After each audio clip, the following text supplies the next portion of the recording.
In a quiet village, nestled between green fields and dirt paths, lived a man named Abdul Rahman. He was not wealthy, nor powerful, but he carried a rare gift, kindness that seemed to spill into every corner of the community. At dawn, people would see him returning from the mosque with a gentle smile on his face. The children of the village would run behind him, shouting, "Uncle Rahman, tell us a story." He would laugh, take their heavy school bags, and walk them to the edge of the road. But the truest sparkle of his eyes was reserved for one person, his 6-year-old daughter, Aisha. She was a curious child, with bright eyes that seemed to hold a world of questions.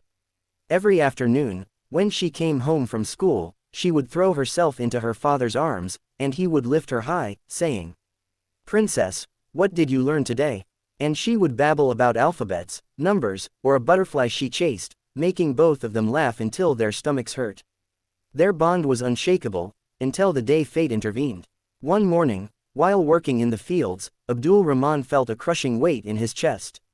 He collapsed. By the time neighbors rushed him to the nearest hospital, his heart had already stilled. The doctors lowered their gaze and said the words that shattered his family. "He's gone." The news spread like fire. In the village square, whispers turned into sobs. At home, his wife fell into a silence so heavy it suffocated the air.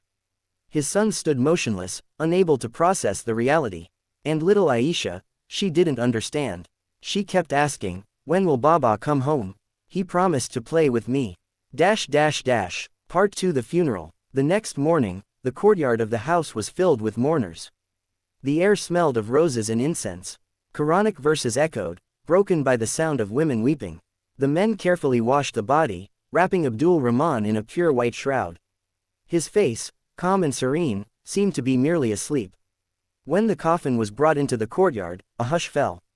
People lined up to see him one last time. Some kissed his forehead, others whispered prayers. Aisha sat in the corner, clutching the edge of her mother's shawl, her wide eyes fixed on the coffin.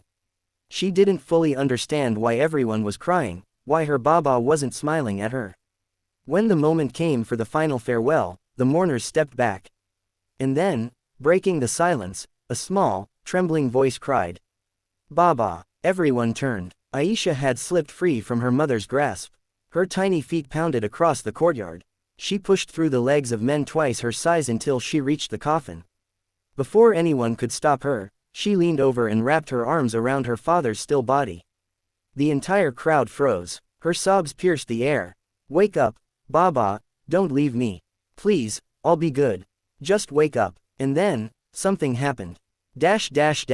Part 3. The unexplainable. Later, people would argue whether it really happened, or if grief played tricks on their eyes. But in that moment, many swore they saw Abdul Rahman's chest rise faintly, as though he drew one final breath.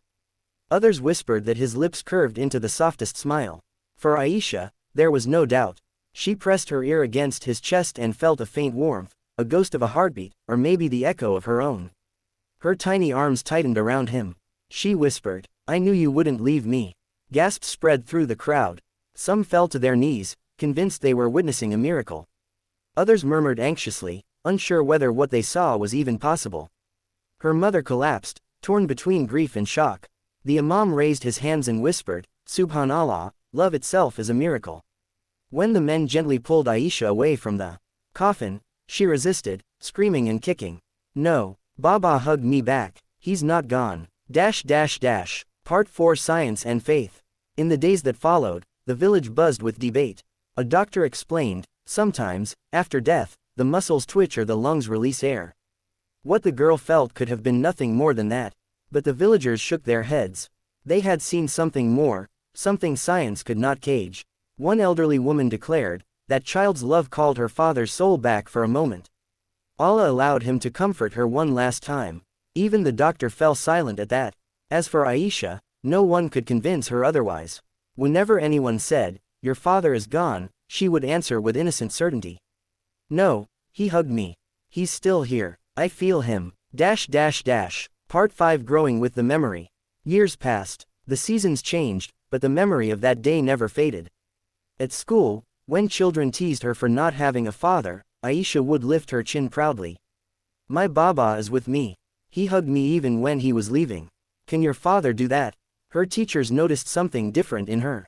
She carried herself with unusual strength, as if she bore a secret armor. In her diary, she often wrote, "Baba, I will make you proud. You are still watching me." Her mother sometimes wept alone at night, but whenever she looked at Aisha, she saw hope. That miraculous embrace, real or imagined, had given her daughter a resilience that no ordinary child possessed. Part 6 Legacy of the Hug. When Aisha grew into a young woman, she told the story often. Some listened in awe, others in skepticism. But to her, it didn't matter. On the anniversary of his death, she would sit by his grave and whisper, "Baba, I still remember your last hug. It keeps me alive." And in the village, the story became legend. The little girl who hugged her father in the coffin, and the father who answered. It was no longer just a tale of grief. It became a lesson that love does not die with the body. It lingers, it breathes, it finds a way to reach across even the barrier of death.